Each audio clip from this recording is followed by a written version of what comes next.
I was wrong. Or at least I could have been a bit more nuanced in my video where I discussed why I think epic fantasy is dying.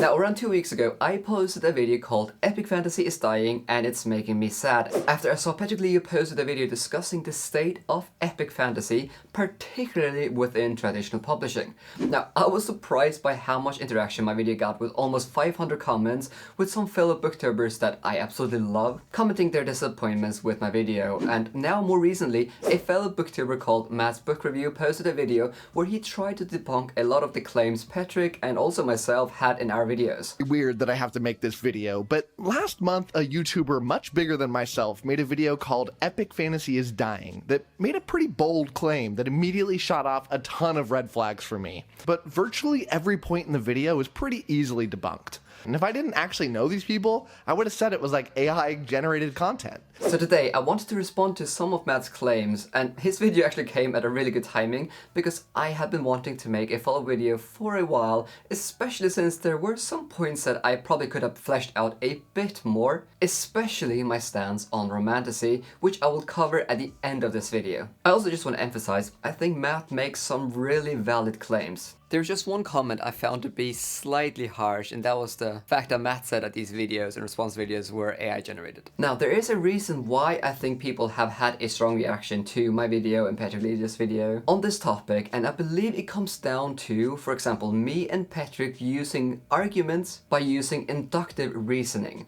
Now, I have to cover what a deductive argument is versus an inductive argument before we go on to Matt's video. I do appreciate this might bore you a bit, but I find this is really important. So what is a deductive argument? So a deductive argument is a logical process where a conclusion is drawn from premises that are assumed to be true. So for example, a deductive argument could be premise 1, books that have magic are fantasy. Premise 2, Lord of the Rings has magic, and therefore the conclusion follows, Lord of the Rings is fantasy. You see, it follows logically that if premise 1 and 2 are true, then the conclusion is also true. But both Patrick and I, we did not use this kind of reasoning in our videos. For us to be able to make such arguments, we would have to have insights into the industry that we simply just do not have. For example, in an ideal world, we could both say, premise 1, long epic series do not interest publishers anymore. Premise 2, epic fantasy is typically long, and then the conclusion would follow, therefore epic fantasy is not of interest to publishers. But you see, to make such an argument, we would have to have so much insights into sales and data that we do not have. Therefore, we had to use what is called inductive reasoning, which is a logical reasoning process where generalizations are made based on a larger sample of evidence. So this kind of reasoning tries to show that it is probable that a conclusion follows according to the evidence, but it is not necessarily true that it follows. Now, are you confused? Okay, we will get to Matt's video soon, but just to hammer this point home. So, for example, an inductive argument could be, for example, imagine you could prove that 80% of readers do not enjoy magic in their books, and 20% of readers do enjoy magic in their books. Now, this piece of evidence will be really strong evidence that 80% of readers do not enjoy fantasy books, but it doesn't follow logically that that is the case. I mean, there is a chance that some of those readers that do not enjoy books with magic do not enjoy it because they might not have read any books with magic, for example, or maybe the reason is more related to the books with magic typically being set in a new world, or typically being very long, or whatever. Am I making sense? It is probable to conclude that those 80% of readers that do not enjoy magic in their books do not enjoy fantasy, but it doesn't necessarily follow that that is the conclusion. Now, what both myself and Patrick did with our videos was to try and provide a probable conclusion based on the evidence out there. For example, both of us quoted various authors talking about the state of epic fantasy. We talked about how authors are asked to limit their word count. We talked about how debut fantasy authors rarely get new multi-book deals, and how publishers are moving away from longer series, and so on and so on. And from all of these premises, we tried to draw a conclusion from the evidence presented. So if I am to summarize the key points we both made, and we did also provide quite a lot of evidence for all of these, then I will summarize it into these 5 claims. Claim 1, Many fantasy authors are concerned about the state of epic fantasy. Claim 2, debut fantasy authors are not getting multi-book deals in the same way anymore. Claim 3, publishers are asking fantasy authors to limit their word count. Claim 4, publishing houses are demanding a higher profit margin than before. And claim 5, 5+ book series are becoming increasingly uncommon. Now, you and me have to ask ourselves, are these claims correct or not? And what is the conclusion we should draw from these 5 claims? It is possible that both me and Patrick, we drew wrong conclusions from all of these claims. But the question has to be asked, in light of the evidence provided, what is the most probable conclusion to explain these 5 claims? Okay, long tangent about inductive versus deductive arguments is over. Let's get to Matt's video and look at his claims. And let me emphasize strongly here, I am not looking to start any beef with Matt.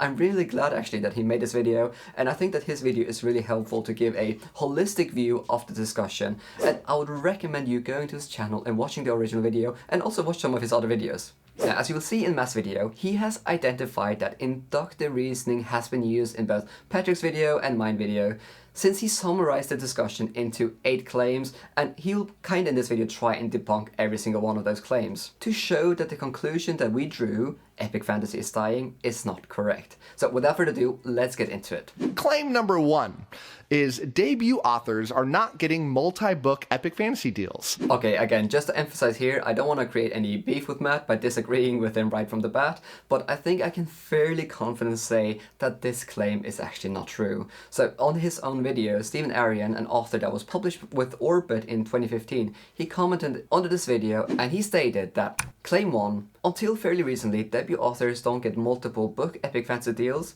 The reality is they do get multi-book deals. That was the norm over the last 10 years. Less so perhaps since the pandemic, but it does still happen fairly often within the big 5 publishers that want fantasy. This happened to me at Orbit in 2015, but there's a bunch of others that have since then, and many publishers been giving a long trilogy or longer, like Annie Stevens, David Ragg, R.J. Barker, John Gwynne. And then Steve Arian goes on to mention around 10 more fantasy authors that were given multiple book deals. So I was also chatting with Jenny Words on Twitter privately, and she told me that this trend of debut authors not getting multiple epic fantasy deals is a more recent trend. So for claim 1, I think I can say that this claim is just not true. Claim number 2. Fantasy authors are being told to keep their word counts lower than they used to. Okay, now Matt goes on to make the argument that epic fantasy doesn't have to be long and that the industry is facing major supply issues, making production costs very high. Now this point definitely has a lot of merit, but again, I just have to be honest, I think that Matt might be slightly missing the point Patrick and I have been making. Yes, it's very true that epic fantasy doesn't have to be long, so I actually fully agree with Matt here, but maybe me and Patrick didn't make it clear, but we tried to focus the discussion on that epic fantasy, which typically has been a genre famous for lots of chunky books, now doesn't have the same amount of chunky books being published. It can very easily get a bit confusing, because in my video when I use the term epic fantasy, I was primarily focused on the term as a term describing these epic sagas with large scales and typically, but not always, a lot of books. Now, does this claim alone that fantasy authors are being told to keep their word counts lower than they used to prove that epic fantasy is dying? No, and that is where Matt is correct. This alone does not logically prove anything really, except that the genre is kinda suffering. But here's a question. If I told you that traditional publishing used to publish long books and long series, but is not anymore, and that authors are being asked to limit their word count, then I think the question obviously rises, why is that the case? And what is the impact on epic fantasy, a genre where you generally need a lot of words? So I do appreciate we can come to different conclusions on this claim here, but I think inherently asking authors to limit their word counts is damaging epic fantasy, while I do also simultaneously acknowledge that shorter novels can still be epic. Claim number 3. Traditional publishing moving away from long epic fantasy means epic fantasy is dying. Now, I don't have much to say about this one, but I fully agree. I mentioned briefly in the intro of my video that lots of epic fantasy series are tanking, and while that does not necessarily mean that fantasy literature is suffering, it does mean that the film studios are becoming a bit more careful about investing hundreds of millions into epic fantasy adaptations due to it being perceived as a high risk. Claim number 5. Publishing houses are not penning deals for longer series, like 5+ books anymore. Okay, so this is actually a really good point that Matt makes here, and I will acknowledge that this claim alone, again, similar to all the claims, it does not prove alone that epic fantasy is dying or suffering. That being said, I did ask in my original video, when was the last time a 5+ book series was announced by a traditional publisher? And after hearing Matt's argument, I actually do acknowledge I should have worded it differently, because he's totally correct here that a lot of big fantasy series didn't start as these long series. I should probably have asked, what is the most recent long fantasy series that has reached 5+ books that is not by a debut author? I still think that the claim still stands that longer fantasy series are very, very rarely published, except if you are a really, really famous author. Now, obviously, there will be some exceptions, like Rockio with the Sun Eater series, for example, but the claim still stands. What are we to make of the fact that longer series are rarely published by traditional publishers anymore within like the traditional epic fantasy sphere? And what is the impact on epic fantasy that longer series are not thriving? I think it's reasonable to assume that epic fantasies will suffer, and does suffer a bit, from traditional publishers not being as interested in publishing these long, big epic series anymore. Claim number 6. Publishing houses are permanently moving away from epic fantasy. I don't think that this claim is true, so I actually fully agree with Matt here. I'm really hopeful that the genre will make a good comeback in the future, so here we totally agree. Claim number 7. There is no money to be made in long epic fantasy series. So I actually do agree again here with Matt that this statement is not true. Now, in my original video, I made the argument that I think, and it was just a theory, that publishers are moving away from epic fantasy, not because it's not making money, but because it's not making enough money. And I did have some evidence in that video to back it up. For example, in my original video, I showed that Peter McLean, a traditional epic fantasy author, he had said that his series, War for the Rose Throne, had sold out. And even though the publisher had gotten their money back, the publisher still did not want to publish book 3 and 4 due to the margins probably just being too low. Secondly, I'll put a statement from Jenny Wurz here, the author of the 12-book epic fantasy series called Wars of Light and Shadow, where she states, yes, the industry right now is brutal. Yes, they shifted over the past 3 decades from a 10% profit margin being acceptable to now a 25% margin. How many series are not paying off because they are invisible? And because I know what marketing it took to get Jordan, Martin, Hobb, and Sanderson out there, it would drop your jaw. So this is a pretty shocking statement. I mean, we know epic fantasy has traditionally been a genre with lower margins, and according to Jenny Wurz, more and more publishers are now asking for a 15% higher margin than they used to. Again, if epic fantasy is generally a genre with lower margins, and publishers are increasing their demand for higher margins, then we again have to ask the question, what is the impact on epic fantasy, especially these longer series? I think it's fairly obvious that this will have a negative impact on traditional epic fantasy. Claim number 8. The rise of Romantasy means the death of epic fantasy. Now, if there's one point I wish I could have fleshed out even more in my original video, then it would be my stance on the rise of Romantasy, and whether I think it's a bad thing and so on. While most of the comments were really nice on the video I made, I did receive some comments from people stating that they thought I was blaming the rise of Romantasy on the death of traditional epic fantasy. And thinking back on it, I do kind of understand why people had that impression. So I just kind of want to apologize for not being more clear here, because that was definitely not my intention to talk down about the rise of Romantasy. So let me make it clear here. I think that Romantasy is a net positive thing, and if you love Romantasy, then more power to you. Now, in my original video, I did show that Wesley Chu, a fantasy author, he had mentioned that the biggest publisher in Germany was abandoning epic fantasy, and his theory, again, there's no evidence, but his theory was that the publisher would probably focus more on Romantasy. Consequently, I mentioned that readers that read epic fantasy generally do not read fantasy for the same reason as Romantasy readers. Now, I don't think that this is a controversial thing to say, right? I mean, for example, people that read crime books and non-fiction books both read, and yes, there are people out there that read both crime and non-fiction, but that doesn't mean that these people read these two genres for the same reason, right? It's the same thing with Romantasy. Of course, you can love both epic fantasy and Romantasy. There's nothing wrong with that. But the point still stands. When you pick up an epic fantasy, you are hoping to get something different from that book than from a Romantasy book. And there's nothing wrong with that. But again, that does not mean you can't love both genres. Of course you can. Secondly, I did talk a bit about Romantasy in my original video, but it was never my main argument. It was a piece of the puzzle to make this bigger case for why I think epic fantasy is dying. It was never my primary argument, but since it's come up, I want to talk a bit more about my stance. What I think that Matt does brilliantly in his video is to highlight how so many new readers might get into reading due to the rise of Romantasy, and that'll probably open the doors for them to read even more, and maybe in the future they might even explore traditional epic fantasy. And this I fully agree on. I mean, I'm so glad to see more people reading, even though Romantasy is not really a subgenre I personally enjoy. Now, Matt goes on to say that Fourth Wing, for example, is epic fantasy, and while I do agree with him here, when I made my original video, I had in mind that epic fantasy is this genre with huge scale like Malasan, Lord of the Rings, and so on, and I tried to make a distinction between Romantasy and epic fantasy in sake of making my arguments a bit clearer.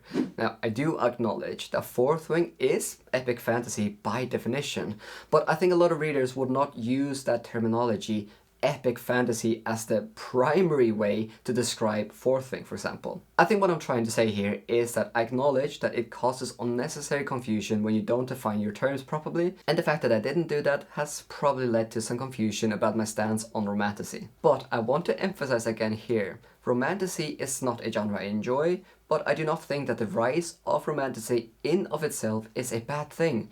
I mean, my main concern is not that Romantasy is growing, but that the publishers might be slowly abandoning traditional epic fantasy rather than publishing and promoting both epic fantasy and Romantasy. Is that clear? I want both subgenres to thrive. Now, my issue is not that Orbit and Gollancz are publishing Romantasy. My concern is more on the fact that it seems like Orbit and Gollancz and other publishers are not focusing on epic fantasy in the same way anymore. Again, I want both subgenres to thrive, not one or the other. And I really hope we can get to a place where both subgenres are really thriving and are having really thriving communities. But okay, this video has become crazy long, so what is the conclusion of this whole ordeal? Firstly, I really want to thank Matt for making a great contribution to the discussion. While I do not agree with lots of his points he makes, I'm actually really glad to get another viewpoint highlighted. What I hope that the original video I made and also this follow video has shown is that these 5 claims that, first claim, again, many fantasy authors are concerned about the state of epic fantasy. Claim 2, debut fantasy authors are not getting multiple book deals in the same way anymore. Claim 3, publishers are asking fantasy authors to limit their word count. Claim 4, publishing houses are demanding a higher profit margin than before.